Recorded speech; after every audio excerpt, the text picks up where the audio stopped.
శుభోదయం మిత్రులారా, వార్తా కథనాలపై విశ్లేషణ కార్యక్రమం టీజీటీవీ మార్నింగ్ న్యూస్ కు స్వాగతం. నేను మీ జర్నలిస్ట్ సత్య. ముందుగా రాష్ట్రంలో జరుగుతున్న రాజకీయ పరిణామాలను కనుక పరిశీలించినట్లయితే రైతులకు ఎవరేం చేశారో మరి చర్చకు సిద్ధమని ఇటు పార్లమెంట్లో అయినా సరే, అదేవిధంగా ఇటు అసెంబ్లీలో అయినా సరే, అదేవిధంగా మరి కేసీఆర్ వచ్చినా సరే, కేటీఆర్ వచ్చినా సరే అని చెప్పి ఏదైతే ముఖ్యమంత్రి సవాల్ విసిరిండో ఆ సవాల్ను స్వీకరించి 8వ తేదీన మరి ఇక్కడ ప్రెస్ క్లబ్ లో చర్చిద్దాం దా అని చెప్పి నిన్నటి రోజున మరి ఇక్కడ ప్రతి సవాల్ విసిరిండు కేటీఆర్. కానీ ముఖ్యమంత్రి ఆ విషయాన్ని ఏమాత్రం పట్టించుకోకుండా తన విసిరిన సవాల్ను మరి ఇక్కడ మరచి రేపటి రోజున ఢిల్లీకి బయలుదేరడానికి పర్యటన ఏర్పాటు చేసుకున్నాడు. మరి సవాళ్ళు చేయడం ఎందుకు, ఢిల్లీకి పారిపోవడం ఎందుకని చెప్పి ఒకవైపు బీఆర్ఎస్ వర్గాలు మరి ఇక్కడ విమర్శలు చేస్తూ ఉంటే, మరోవైపు కాంగ్రెస్ మంత్రి, కాంగ్రెస్ ఎమ్మెల్యేలు మాత్రం లేదే మేము కేసీఆర్ ను రమ్మన్నాం కానీ కేటీఆర్ ను రమ్మలేదని చెప్పి మాట మార్చే ప్రయత్నం చేస్తా ఉన్నది. అంటే రికార్డెడ్ ఎవిడెన్స్ ఉన్నా కూడా వాళ్ళు ఇంకా మరి ఇక్కడ వాళ్ళు మాట్లాడిన మాటలను మరి ఇక్కడ మళ్ళీ కప్పిపుచ్చుకునే ప్రయత్నం చేస్తున్న అంశాన్ని బట్టి ఇక్కడ మరి వాళ్ళు చర్చకు సిద్ధంగా లేరు అనే విషయాన్ని మరి ఇక్కడ తేటతెల్లమవుతున్నది. మరోవైపు చూసుకుంటే అసెంబ్లీలోనే చర్చిద్దామని చెప్పి ఒకవైపు పొన్నం ప్రభాకర్ అంటాడు, అసెంబ్లీలో అయితే మైక్ తమ కంట్రోల్లో ఉంటుంది కాబట్టి ఎదుటి వాళ్ళ గొంతు నొక్కడానికే ప్రయత్నం చేస్తారు, మేము అసెంబ్లీలో కాదు ఎక్కడైనా చర్చించడానికి సిద్ధం, మరి ఇక్కడ దమ్ముంటే మీరు మైక్ కట్ చేయకుండా మరి ఇక్కడ చర్చకు రండి అని చెప్పి ఇప్పటికే హరీష్ రావు సవాల్ విసిరిన విషయాన్ని కూడా మనం ఇక్కడ ప్రధానంగా గమనించవచ్చు. మరి మరోవైపు చూసుకున్నట్టయితే యూరియా కొరత తీవ్రంగా ఉన్న నేపథ్యంలో మరి ఇక్కడ ఏదైతే ముఖ్యమంత్రి యూరియా కోసం కేంద్ర మంత్రులు కలవనున్నట్టుగా సమాచారం వస్తున్నది. అదేవిధంగా పనిలో పనిగా మరి రాహుల్ గాంధీని ఏ విధంగా అయినా ఈసారి కలిసి మళ్ళీ ఫోటో దిగాలని, ఏదైతే తెలంగాణకు రాహుల్ను ఆహ్వానించాలని సర్వ ప్రయత్నాలు చేస్తా ఉన్నాడు. ఈసారైనా ముఖ్యమంత్రి ప్రయత్నాలు ఫలిస్తాయో వేచి చూడాలి. ముందుగా వార్తా కథనాలు నమస్తే తెలంగాణ పరిశీలించినట్టయితే మంగళవారం 11 గంటలకు ప్రెస్ క్లబ్ లో చర్చకు రా సీఎం, రైతులకు ఎవరేం చేశారో తేలుద్దాం, 72 గంటలు టైం ఇస్తున్నా, ప్రిపేర్ అయిరా, అన్నదాతలకు సున్నం పెట్టింది మీరు, రేవంత్ రెడ్డి సవాల్ను స్వీకరిస్తున్నాం, రుణమాఫీ కింద 38,000 కోట్లు, రైతు బంధు కింద 39,000 కోట్లు ఎగ్గొట్టిండ్రు, ఓట్లు దాటితే రైతు భరోసాకు రామ్ మహాలక్ష్మి ఏది, ఆడబిడ్డలకు స్కూటీలేవి, 1,68,00,000 మంది ఎదురు చూస్తా ఉన్నారు, 2 లక్షల ఉద్యోగాలపై చర్చ పెడదామా, చంద్రబాబు కోవట్టు సీఎం రేవంత్ రెడ్డి, ఏపీ ప్రయోజనాల కోసం పనిచేసే వ్యక్తిని నీటిపారుదల సలహాదారుగా పెట్టుకున్నాడు, ఒక్క పథకం అమలు చేయలే, ప్రాజెక్టుకు ఒక్క ఇటుక కూడా పెంచలే, 2 లక్షల కోట్లు అప్పు తెచ్చిండు, BRS working president KTR fire అని చెప్పి మరి ఇక్కడ మాట మీద నిలబడతావా అని చెప్పి కేటీఆర్ ప్రతి సవాలు విసిరిండు. మరి ఇక్కడ కేటీఆర్ వస్తాడా కేసీఆర్ వస్తాడా అని చెప్పి మరి ఇక్కడ బహిరంగ సభలో జనాలను చూడంగానే ఉర్రూతలూగే విధంగా మాటలు మాట్లాడే రేవంత్ రెడ్డి ఆ మీద మాత్రం ఏదైతే సవాలు విసరడం, పలాయనం చిత్తగించడం ఆయనకు పరిపాటిగా మారింది. మరి కేటీఆర్ పేరు తీసుకున్నాడు కాబట్టి ఆయన సవాళ్ళను స్వీకరిస్తున్నా అని చెప్పిండు. మరి ఇక్కడ చూసుకున్నట్టయితే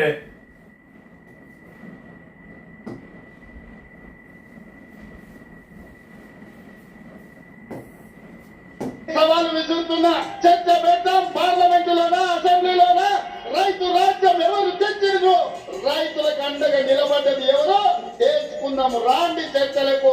కేసీఆర్ వస్తాడు, కేటీఆర్ వస్తాడు, కేసీఆర్ వస్తాడు, కేటీఆర్ వస్తాడు, కాంగ్రెస్ పార్టీ కార్యకర్తలను తీసుకొని నేను వస్తా అని సూటిగా సవాలు విసురుతున్నాం. సూటిగా సవాలు విసిరిండు. మరి కేసీఆర్ వస్తాడో కేటీఆర్ వస్తాడో మరి రండి చర్చకు, చర్చించుకుందాం, కాంగ్రెస్ కార్యకర్తలను తీసుకొని వస్తానన్నాడు. మరి ఇక్కడ కేటీఆర్ సవాలు స్వీకరించిండు, సిద్ధంగా ఉన్నాడు.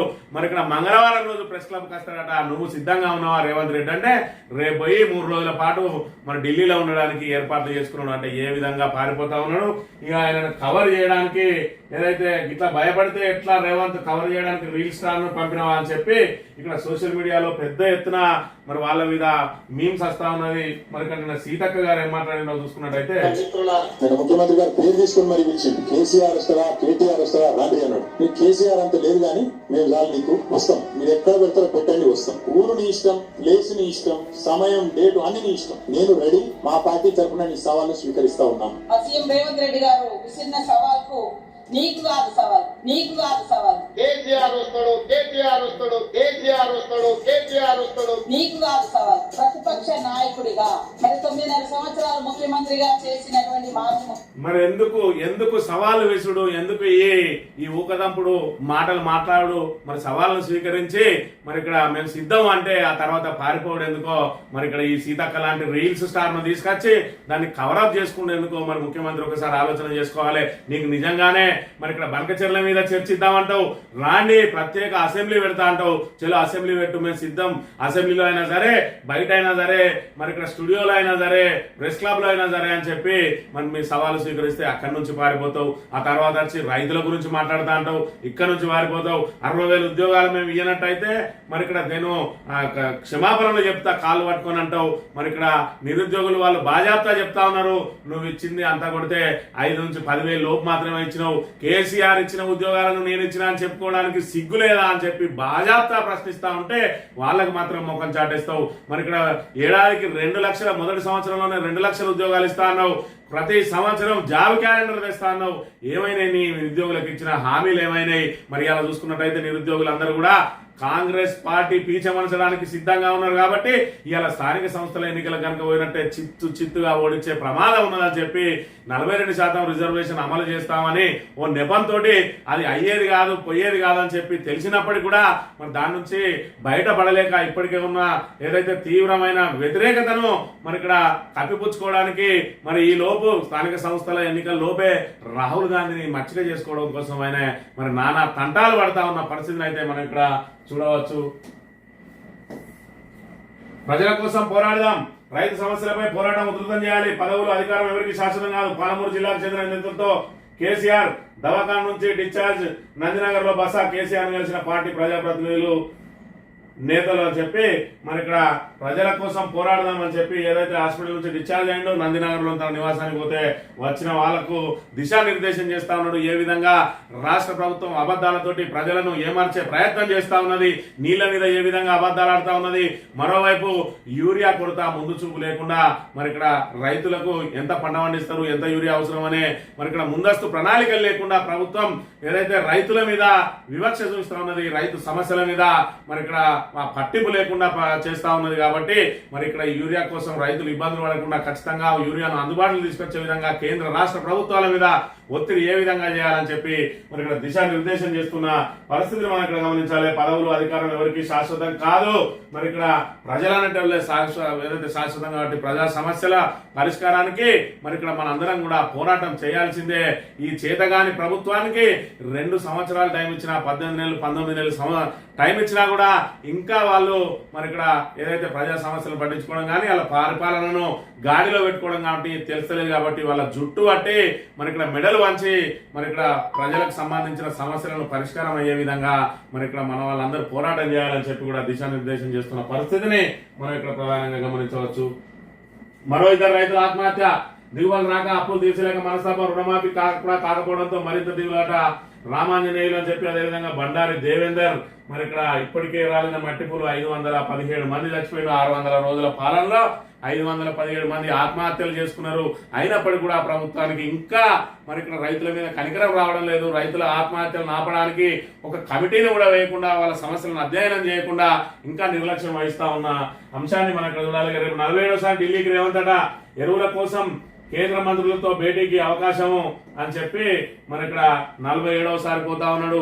ఇదే ఏదైతే ఆ ఎక్కే విమానం దిగే విమానం అన్నట్టుగా ఉన్నది, కానీ డబ్బు సంచులు మోసడానికే పోతా ఉన్నాడు తప్ప అక్కడి నుంచి ఒక పైసా మరి ఇక్కడ తీసుకొచ్చింది లేదు అని చెప్పి బీఆర్ఎస్ ఆరోపణలు చేస్తా ఉంటే ఈయన మాత్రం రాహుల్ గాంధీని చక్కర్లు కొడుతూ రాహుల్ గాంధీని మచ్చిక చేసుకునే ప్రయత్నం చేస్తా ఉన్నాడు. ఇప్పటికే మంత్రివర్గంలో పెద్ద ఎత్తున లుకలుకలున్నాయి. మరి అదే విధంగా ఏదైతే ఖర్గేను తీసుకొచ్చి మరి ఇక్కడ పేరుకు మరి ఇక్కడ ఏదైతే గ్రామశాఖ అధ్యక్షుడితో సభ అని అన్నాడు, కానీ ఈ మంత్రులను ఏ విధంగా కంట్రోల్ చేయాలనో ఆయన ద్వారా చెప్పించుకునే ప్రయత్నం చేసిందని చెప్పి అయితే పెద్ద ఎత్తున ఆరోపణలు వస్తా ఉన్నాయి. ఇక కుమారుడికి కేసీఆర్ పేరు బీఆర్ఎస్ అధినేతపై అభిమానంతో పెట్టుకున్న ఆటో డ్రైవర్ అట. మరి ఇక్కడ తమ కుమారుడు పుడితే ఆయన జక్కువ చిరంజీవి చిత్ర దంపతులు ఆటో డ్రైవరు ఆయన మరి ఇక్కడ ఏదైతే ఆ కేసీఆర్ గారి పేరును పెట్టుకున్నారు, ఏదైతే మన తెలంగాణ బాపు మరి ఇక్కడ తెలంగాణ సాధకుడైనటువంటి తెలంగాణ తొలి ముఖ్యమంత్రి బాపు కేసీఆర్ పేరును తన కొడుకు పెట్టుకొని మరి ఇక్కడ ఆయన తన అభిమానాన్ని చాటుకున్న పరిస్థితిని మనం ఇక్కడ చూడాలి. ఈ ఆంధ్రప్రదేశ్ లో కేసీఆర్ పథకం, కేసీఆర్ కిట్ మాదిరి ఎన్టీఆర్ బేబీ కిట్ అమల్లోకి తెచ్చిన కూటమి సర్కార్ తెలంగాణ స్కీమ్ ను నీరుగార్చిన కాంగ్రెస్ పేరు మార్చి అమలు మార్చిన రేవంత్ అని చెప్పి మరి ఇక్కడ చూసినట్టయితే ఆంధ్రప్రదేశ్ లో కూడా మనం ఏదైతే కేసీఆర్ కిట్ ఇచ్చినామో మరి ఇక్కడ ప్రభుత్వ దవాఖానాలలో ప్రసవాలను పెంచడం, అదేవిధంగా ఆపరేషన్లు ఏదైతే మరి కడుపు కోతలను తగ్గియడం, మరి ఇక్కడ ప్రైవేట్ ఆసుపత్రికి వెళ్తే అవసరం ఉన్నా అవసరం లేకుండా ఆపరేషన్లు చేస్తున్న తీరుతోటి మరి ఇక్కడ ఆడబిడ్డలకు మరి ఇక్కడ ఏదైతే నాణ్యమైన వైద్యం అందించాలి, వాళ్ళ డెలివరీ కాన్పులను కూడా సుఖప్రసవాలు జరిగే విధంగా మాతా శిశు హాస్పిటల్ను డెవలప్ చేసి వాళ్ళకు ప్రోత్సాహకంగా ఆడపిల్ల ఉడితే 13,000, మగపిల్లాడు ఉడితే 12,000 ప్రోత్సాహం ఇచ్చి అదేవిధంగా కేసీఆర్ కిట్ ఇచ్చి ఆ కేసీఆర్ కిట్ లో ఆ బేబీకి సంబంధించిన ఆ తల్లికి సంబంధించిన మరి ఇక్కడ దుప్పటితో పాటు వాళ్ళకి సంబంధించిన పౌడరు, సబ్బు, ఆయిల్, మరి వాళ్ళకి సంబంధించిన అన్ని సకల సౌకర్యాలను అందులో పెట్టి మరి ఇక్కడ కేసీఆర్ కిట్ ఇస్తే రేవంత్ రెడ్డి రాగానే ఆ కేసీఆర్ కిట్ పేరు మార్చిండు. కేసీఆర్ ఏవైతే కొనిపెట్టిండో ఆ ఒడిసి రాక పేరు మార్చిచ్చిండు. ఒడిసిన తర్వాత ఆ పథకాన్ని మర్చిపోయింది. కానీ ఆంధ్రప్రదేశ్ మాత్రం ఆ పథకాన్ని ఆదర్శంగా తీసుకుని తమ ఆంధ్రప్రదేశ్ లో ఆ పథకాన్ని ప్రవేశపెట్టబోతున్న అంశాన్ని మనం ఇక్కడ చూడాలి. ఇక దేశానికి ఆదర్శం భరోసా కేంద్రం. కేసీఆర్ దురదృష్టికి దేశవ్యాప్త ప్రశంస. మిగతా రాష్ట్రాలు కూడా తప్పకుండా అమలు చేయాలి. సుప్రీంకోర్టు న్యాయమూర్తి జస్టిస్ సూర్యకాంత్ ఉద్ఘాటన. దేశంలో పోక్సో కేసులు పెరుగుతున్నాయని ఆందోళన. తెలంగాణలోను ప్రమాద గంటికలు అంటున్న జస్టిస్ సుజయ్ పాల్. లైంగిక నేరాల కట్టడికి కఠిన చర్యలు అంటున్న సీఎం రేవంత్ అని చెప్పి మరి ఇక్కడ భరోసా కేంద్రం ఏదైతే లైంగిక దాడులకు గురైనటువంటి చిన్నపిల్లలు కానీ మహిళలు కానీ ఎవరైనా లైంగిక దాడికి గురైతే వాళ్లకు మరి ఇక్కడ మేము ఉన్నామని చెప్పి భరోసా ఇచ్చి వాళ్లకు అన్ని రకాలుగా మరి ఇక్కడ అండదండలు అందించి వాళ్లకు ఏదైతే వాళ్ళ మనోధైర్యం కోల్పోకుండా మరి ఇక్కడ భరోసా కేంద్రాలు ఏర్పాటు చేసిండు. ఆ భరోసా కేంద్రాన్ని సందర్శించడానికి వచ్చిండు. మరి ఇక్కడ సుప్రీంకోర్టు జస్టిస్ తో పాటు మన తెలంగాణ చీఫ్ జస్టిస్ కూడా వచ్చిండు. కేసీఆర్ ఆలోచన మహిళలకు అభయం, దేశానికి ఆదర్శంగా ఉమెన్ సేఫ్టీ వింగ్, లైంగిక దాడి బాధితులకు అండగా భరోసా కేంద్రాలు. మరి భరోసా కేంద్రాలను కూడా చూసి ప్రశంసించి మరి జస్టిస్లు ఏదైతే ఈ జడ్జిలందరూ కూడా ఖచ్చితంగా మిగతా రాష్ట్రాలు కూడా తెలంగాణను ఆదర్శంగా తీసుకోవాలని చెప్తా ఉన్నారు. మరి భరోసా కేంద్రాలు పెట్టింది ఎవరా అంటే మరి ఇక్కడ ప్రశంసకు పూలగుత్తి ఈయన తీసుకుంటున్నాడు, కానీ ఈయన చేసింది మాత్రం శూన్యం. ఇవన్నీ కూడా కేసీఆర్ ప్రవేశపెట్టిన మరి సంక్షేమ పథకాల్లో భాగమే, సంక్షేమ ఏదైతే సౌకర్యాల కల్పనలో భాగమే అనే విషయాన్ని అయితే మనం ఇక్కడ ప్రధానంగా గమనించాలి. ఈ విధంగా తెలంగాణకు ఉట్టుట్టుగానే పేరు రాలేదు. 10 సంవత్సరాల కాలంలో మరి ఎన్నో రకాల భగీరథ ప్రయత్నాలు చేసి మరి ఇక్కడ సకల సౌకర్యాలు, సంక్షేమ పథకాలు, సబ్బండ వర్గాలను ఏ విధంగా ఆదుకోవాలని చెప్పి కేసీఆర్ ఆలోచనలతో ఇవాళ తెలంగాణ దేశంలో నెంబర్ 1 గా ఎదిగింది. ఇవాళ ఏదైతే అసమర్థ ప్రభుత్వం అధికారంలోకి వచ్చిన తర్వాత 19 నెలల కాలంలో మన అభివృద్ధి తిరోగమనంలో పడుతున్న పరిస్థితిని కూడా మనం ఇక్కడ చూడొచ్చు. ఈ సున్నం చెరువుపై తలవలెక్క, ఎటు తెలియని ఎఫ్టీఎల్ పంచాయతీ విస్తీర్ణంపై ప్రభుత్వ శాఖల 3 ముక్కలాట, రెవెన్యూ హెచ్ఎండిఏ హైడ్రా లెక్కల్లో తేడాలు, అల్లాపూర్ లోనే చెరువున రెవెన్యూ శాఖ గుట్టల బేగంపేటను తెర మీదకి తెచ్చిన హెచ్ఎండిఏ విస్తీర్ణాన్ని భారీగా పెంచి ఇల్లు కూల్ చేసిన హైడ్రా అల్లాపూర్ ను వదిలేసి గుట్టల బేగంపేట పైన కన్ను అని చెప్పి మరి ఇక్కడ ఒక చెరువుకు సంబంధించి దాని ఎఫ్టీఎల్ లెక్క తేల్చుండి ముందుగాలని చెప్పి హైకోర్టు పదే చెప్తా ఉన్నా కూడా హైడ్రా తామకే సుప్రీం పవర్స్ ఉన్నాయి అన్నట్టుగా యథేచ్ఛగా కూల్చేస్తా ఉన్నది. మరి సర్కార్ కనుసన్నలలో నడుస్తున్నటువంటి హైడ్రా ఈ రోజు అయిన వారి కాకుల్లో కాని వారి కంచాల్లో అన్నట్టు మరి ఇక్కడ ఏదైతే చిన్న మధ్య తరగతి ప్రజలు ఏమున్నా కూడా వాళ్ళ ఇళ్ళన్ని కూడా కూల్చేస్తా ఉన్నారు. బడాబాబులు ఏవైతే ఉన్నాయో ఆ బడాబాబుల వాటి జోలికి మాత్రం వెళ్ళడం లేదు. మరి ఇక్కడ చూసుకున్నట్టయితే రెవెన్యూల ఈ సున్నం చెరువు వచ్చేసి 24 ఎకరాలు ఉంటే హెచ్ఎండిఏ 15 ఎకరాలు అంటే హైడ్రా లెక్కేమో ఈ రెండింటిని కలిపినా కూడా అందకుండా 42 ఎకరాలకు చెప్పి ఈ 42 ఎకరాలలో ఉన్నటువంటి నిర్మాణాలన్నింటినీ కూడా యథేచ్ఛగా కూల్చేస్తా ఉన్నది. మరి సర్వే చేసి తేల్చింది ముందుగా నోటీసులు ఇవ్వండి చెప్తే ఆ కోర్టులనే లెక్క చేయకపోతే నిన్నటి రోజున మరి ఇక్కడ ఖచ్చితంగా సీరియస్ గా చెప్పింది కోర్టు. మరోసారి ఇలాంటివి జరిగితే మరి ఇక్కడ చట్టపరంగా చర్యలు తీసుకోక తప్పదు అని హెచ్చరించింది. సున్నం చెరువు జోలికి పోవద్దు అని చెప్పి స్టే విధించిన అంశాన్ని కూడా మనం ఇక్కడ చూడాలి. ఇక ముందర ఈ ముగ్గురి లెక్కలో ఎవరి లెక్క కరెక్ట్ అనేది రాబోయే రోజులలో తేలనున్నది. ఇక సర్కార్తో యుద్ధమేనట. 57 డిమాండ్లు నెరవేర్చకపోతే తాడోపేడో తెలుసుకునేందుకు సిద్ధం. ఇది 13 లక్షల మంది ఉద్యోగుల సమస్య. డిఏల అమల్లోనూ సర్కార్ తాత్సారం. డబ్బులు లేవంటే 7.5 ఆగిన టీజీఓ రాష్ట్ర అధ్యక్షులు ఏలూరి. మరి ఇక్కడ సర్కార్ తోటి యుద్ధమేనట. ఇక్కడ ప్రగల్భాలు వలుకుడు. మళ్ళీ అక్కడ పోయి రేవంత్ రెడ్డి నెత్తి మీద చేయగానే స్వలాభం కోసం మళ్ళీ వెనక్కి తగ్గుడు ఈ టీజీఓకు పరిపాటిగా మారింది. మరి ఉద్యోగుల భవిష్యత్తుతోటి, ఉద్యోగుల అవసరాలతోటి ఈ టీజీఓ నాయకులుగా చెలామణి అయ్యే వాళ్ళు ఆటలు ఆడుకుంటా ఉన్నారు. మరి వీళ్ళకు ఒక కార్యాచరణ లేదు. మరి ఇక్కడ ఏదైతే పాల పొంగులాగా పొంగి నీళ్లు చల్లంగానే వచ్చి బుస్సన మళ్ళీ దిగిపోతా ఉన్నది. ఇగో ఇది వీళ్ళ పరిస్థితి. అందుకే వీళ్ళ సమస్యల మీద సీరియస్నెస్ అనేది తగ్గిందనే విషయాన్ని కూడా మనం ఇక్కడ గమనించవచ్చు. సాక్షి దినపత్రిక విషయానికి వస్తే పాలిసెట్ డేటా ఎరేజట, వెబ్సైట్ లో సాంకేతిక సమస్య, విద్యార్థుల ఆప్షన్ డేటా మొత్తం తారుమారు, ఆగిపోయిన సీట్ల కేటాయింపు ప్రక్రియ, షెడ్యూల్ ప్రకారం శుక్రవారం ఇవ్వాలి, శనివారం రాత్రి వరకు పత్రాలు లేని ప్రకటన, నోరు విప్పని అధికారులు అంతా గందరగోళం, ఇంజనీరింగ్ వెబ్ ఆప్షన్ల ప్రక్రియ కూడా డౌటే, శనివారం వరకు వెబ్సైట్ లో కనిపించిన కాలేజీలు, షెడ్యూల్ ప్రకారం నేటి నుంచే ఇంజనీరింగ్ వెబ్ ఆప్షన్లు, యథా రాజ తదా ప్రజ అన్న చందంగా ఉన్నది. ఇవాళ తెలంగాణలో పరిస్థితి చూసుకున్నట్టయితే మరి ఇక్కడ సాక్షాత్తు విద్యాశాఖ మంత్రి మరి ముఖ్యమంత్రి గారు ఉన్నారు. మరి ఇక్కడ పరిస్థితులు చూసుకున్నట్టయితే ఇక్కడ వెబ్సైట్లలో మరి ఈ రోజు నుంచి ఆప్షన్లు పెట్టుకోమంటే కనీసం కాలేజీ కూడా కనబడతలేవట, డేటా మొత్తం ఎరేజ్ అయిందట. మరి ఇక్కడ ఇంత అసమర్థ ప్రభుత్వం ఉంటే దాని ద్వారా ఈ అధికారులు కూడా అసమర్థులుగానే తయారైందనే విషయాన్ని మనం ఇక్కడ చూడవచ్చు. ధర్మయుద్ధం ప్రారంభిస్తున్నాం, ప్రతి గ్యారంటీని అమలు చేసే వరకు అధర్మ ప్రభుత్వంపై పోరాడదాం. సామాజిక న్యాయం అంటే మోదీని బీజేపీని తిట్టడం కాదు. ఏడాదిన్నరలో ఏం చేశారో చెప్పకుండా చిల్లర మాటలు చెప్పారు బీజేపీ అధ్యక్షుడు ఎన్ రామచంద్రరావు. 6 గ్యారంటీలు అమలు చేయాలని సీఎం రేవంత్ రెడ్డికి బహిరంగ లేక మరి ఇక్కడ రెడ్డచ్చ మొదలై అన్నట్టున్నది ఇలా పరిస్థితి. మళ్ళా చీన ఇప్పుడు 6 గ్యారంటీల గురించి మాట్లాడుతాడు. ఇన్ని రోజులు 6 గ్యారంటీల మీద నోరు విప్పిన బీజేపీ నాయకులు లేడు. మరి ఇక్కడ ఒకరో ఇద్దరో మరి ఈటల రాజేందర్, అదేవిధంగా మహేశ్వర్ రెడ్డి లాంటి వాళ్ళు మాట్లాడితే వాళ్ళకు మరి ఇక్కడ చేయుదనిచ్చే వాళ్ళు లేరు. మరి ఇక్కడ కిషన్ రెడ్డి, బండి సంజయ్లు రేవంత్ రెడ్డి తోటి చెట్టా పట్టాలు వేసుకొని తిరుగుతా ఉంటే మరి ఇక్కడ ఈయన కొత్తగా వచ్చి ఇప్పుడు మళ్ళా 6 గ్యారంటీలు ఏమని అడుగుతా ఉన్నాడంటే మరి ఇది ఎన్ని రోజులు అడుగుతాడో. చంద్రబాబు నాయుడు కనసన్నలలో పనిచేసే మరి వ్యక్తి రామచంద్రరావు ఈయన ప్రభుత్వం మీద ఏమాత్రం కొట్టాడుతారో చూడాలి. కొండారెడ్డిపల్లికి వస్తావా, కొడంగల్కు రమ్మంటావా, రైతులకు ఎవరు మంచి చేశారో చర్చకు సిద్ధం. మా పార్టీ తరఫున రేవంత్ సవాలు స్వీకరిస్తున్నా, చర్చకు ప్రిపేర్ అయ్యేందుకు 72 గంటలు టైం ఇస్తున్నా, లేదంటే 8 ప్రెస్ క్లబ్ లో 11 గంటలకు రెడీగా ఉంటా రా రేవంత్ అంటాడు. మరి ఇక్కడ రా కేసీఆర్ వస్తారా, కేటీఆర్ వస్తారా అని సవాల్ చేసినావు. సవాల్ చేసి తోక ముడిసి మరి ఢిల్లీకి పోవడు కాదు. మరి ఇక్కడ సవాళ్ళు స్వీకరించి మరి ఇక్కడ వాళ్ళు సిద్ధంగా ఉన్నారు కాబట్టి మరి ఖచ్చితంగా నువ్వే సవాల్ చేసినావు, పేరెత్తి సవాల్ చేసినావు కాబట్టి మరి ఇక్కడ రావాల్సిన అవసరం కూడా నీకే ఉన్నది. ఇక త్వరలో కొత్త స్టాంపుల విధానం అంట. వచ్చే శాసనసభ సమావేశాల్లోనే బిల్లు. మహిళల స్టాంపు డ్యూటీ తగ్గించే యోచన రెవెన్యూ మంత్రి పొంగులేటి శ్రీనివాసరెడ్డి. ఈ మధ్య ఈ బాంబుల మంత్రిది మరి బయటికి కనబడతలేదు కాబట్టి తన శాఖకు సంబంధించి ఏదో ఒక ప్రకటన చేసి మళ్ళీ పేపర్లో కనబడాలని చెప్పి మరి పెట్టినట్టుగా ఉన్నది. ఇక్కడ చూసుకున్నట్టయితే ఇక చెల్మేడ ఏదైతే విమానం ఎమ్మెల్యే చిన్నవనేని రమేష్ రావు పేరు ఏదైతే ద్వంద్వ పౌరసత్వం అని చెప్పి ఉన్నదో మరి ఆయన జర్మనీ పౌరసత్వం ఉన్నందున ఇక్కడ ఈయన ఓటర్ లిస్టు నుంచి తొలగించారు భారతదేశ సభ్యత్వాన్ని. ఇప్పుడు ఈయనను విదేశీయుడిగానే పరిగణించాలని చెప్పి చెప్తా ఉన్న పరిస్థితి మనం ఇక్కడ చూడవచ్చు. ఆంధ్రజ్యోతి విషయానికి వస్తే ఇక కొత్త పలకని ఇక్కడ శిల్క పలుకు పెట్టిన రాధా కిట్టిగాడు. తెలంగాణ బీఆర్ఎస్ జాగిరా మరి లేకపోతే మీ అయ్య జాగిరా మరి తెలంగాణ అనే విషయాన్ని ఇక్కడ గమనించాలి. అరే మరి ఇక్కడ ఏదైతే తెలంగాణ ప్రత్యేక రాష్ట్ర ఏర్పాటు జరిగిందో ఇక్కడ సంస్థలన్నీ విభజించబడ్డాయి. మరి అన్ని కూడా ఆంధ్ర సంస్థలు ఆంధ్రాకు, తెలంగాణ సంస్థలు తెలంగాణకు కేటాయించారు. సింగరేణి లాంటి సంస్థను కూడా మరి ఇక్కడ తెలంగాణకు కేటాయించారు. ఎక్కడ ఉన్న వాటిని అక్కడనే. మరి ఇక్కడ ఆంధ్రజ్యోతి నువ్వు ఆంధ్ర, అదేవిధంగా నీ ఈనాడు మీ బేసులు మొత్తం ఆంధ్ర వాళ్ళు కాబట్టి మరి మీ సంస్థలను సాపచుట్టుకొని ఆంధ్రప్రదేశ్ లో పెట్టుకోక ఇంకా తెలంగాణ మీద మీ పెత్తనం ఏంది, మీ బోడి పెత్తనం ఏంది, మీ సలహాలు ఏంది ఇక్కడ చూడాలి. తాము అధికారంలో ఉంటే అంతా సవ్యంగా ఉందని, ఇతరుల అధికారంలో ఉంటే తెలంగాణ సర్వనాశనం అయిపోతుందని, తెలంగాణ అస్తిత్వమే ప్రమాదంలో పడిందని యావత్ తెలంగాణ సమాజం భావించాలని బీఆర్ఎస్ నాయకులు కోరుకుంటున్నారు. ఈ క్రమంలోనే కొన్ని మీడియా సంస్థలకు ఆ పార్టీ నాయకుడు జగదీష్ రెడ్డి హెచ్చరికలు జారీ చేసిందని చెప్పి మరి ఇక్కడ శిల్క పలుకులు వలుపుతా ఉన్నాడు.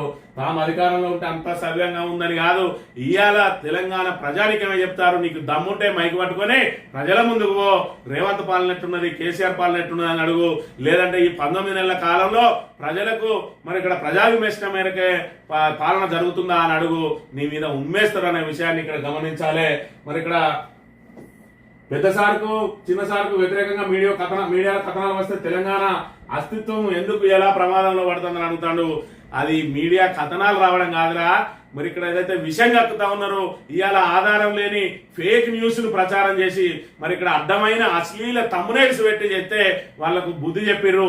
ముందుగా నీలాంటి బుద్ధి చెప్పాలి. నిన్ను కుక్కను కొట్టినట్టు కొడితే ఇవాళ తెలంగాణ అస్తిత్వం అనేది స్థిరంగా ఉంటది. వీడట తెలంగాణ కోసం మరి ఆ రోజట ఏదైతే శ్రీకృష్ణ కమిటీ తన నివేదికలో ఆంధ్రజ్యోతిని కట్టడి చేస్తే తెలంగాణ ఉద్యమం చప్పబడిపోతుందని వ్యాఖ్యానించడం నిజంగా అంటాడు. ఆంధ్రజ్యోతి మేము తెలంగాణకు అండదండగా నిలిచినామంటా ఉన్నాడు. ఆంధ్రజ్యోతి తెలంగాణకు అండదండగా కాదు, ఇలా సమైక్య ఉద్యమాన్ని ప్రోత్సహించింది ఆంధ్రజ్యోతి.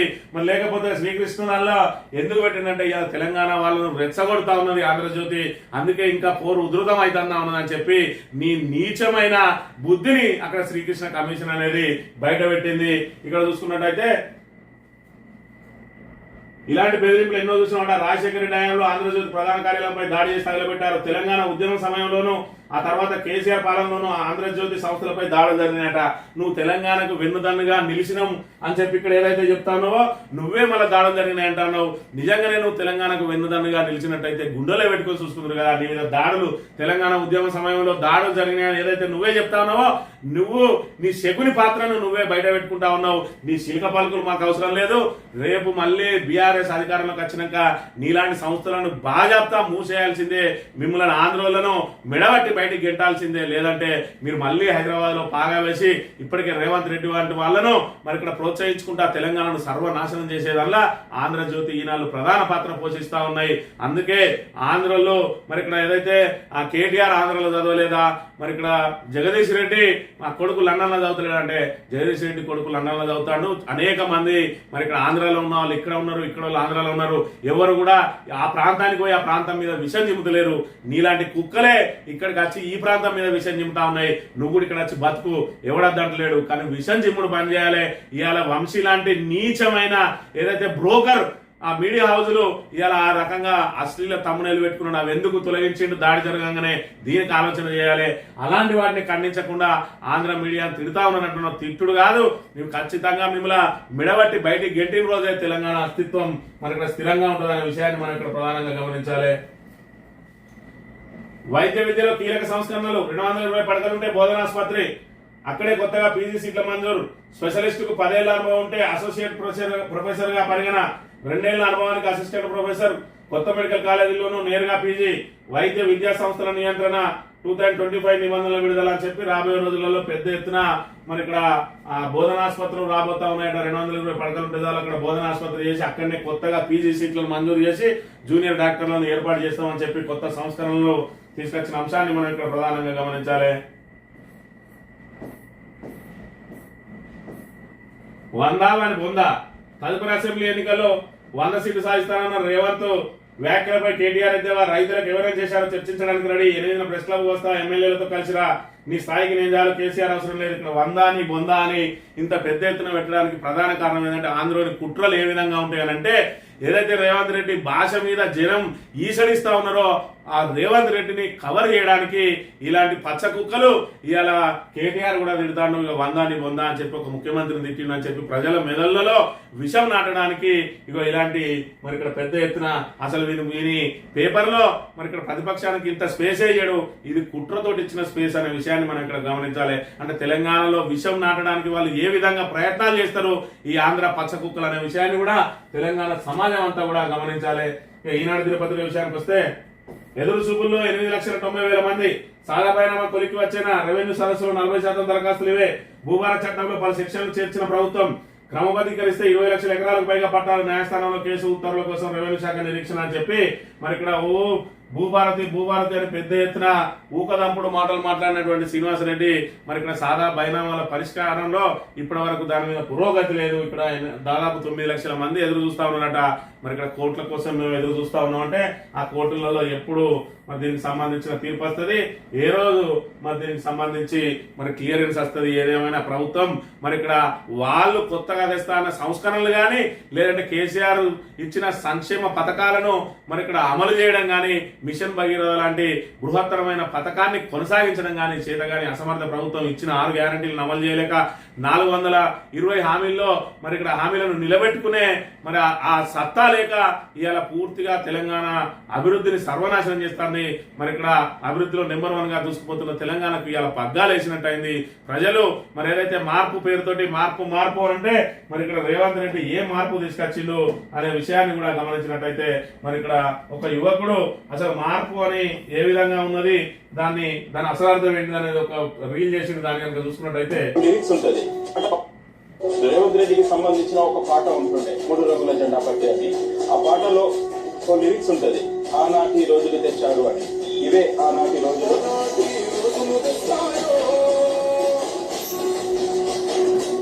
ఆనాటి రోజులు అంటే అప్పుడు ఏదైతే మరి యూరియా కోసం మరి ఇక్కడ ఏదైతే పాస్బుక్లు చెప్పులు లైన్లో పెట్టిండ్రో ఉమ్మడి ఆంధ్రప్రదేశ్ లో ఏ రకమైన కష్టాలు అయితే ఉండేనో, కరెంటు కోతలు ఏ విధంగా అయితే ఉండేనో, మరి ఇక్కడ సాగునీరు లేక పొలాలు ఏ విధంగా అయితే ఎండిపోయేదో, మరి ఆనాటి రోజులు తీసుకొస్తా అంటే ఆ రోజులు ఇష్టం లేకనే కదా మనం ప్రత్యేక తెలంగాణ తెచ్చుకున్నది. మరి ఇక్కడ రేవంత్ రెడ్డి ముందే చెప్పిండు తెలంగాణ ప్రజలకు అర్థం కాలే ఆనాటి రోజులు తీసుకొస్తా అని.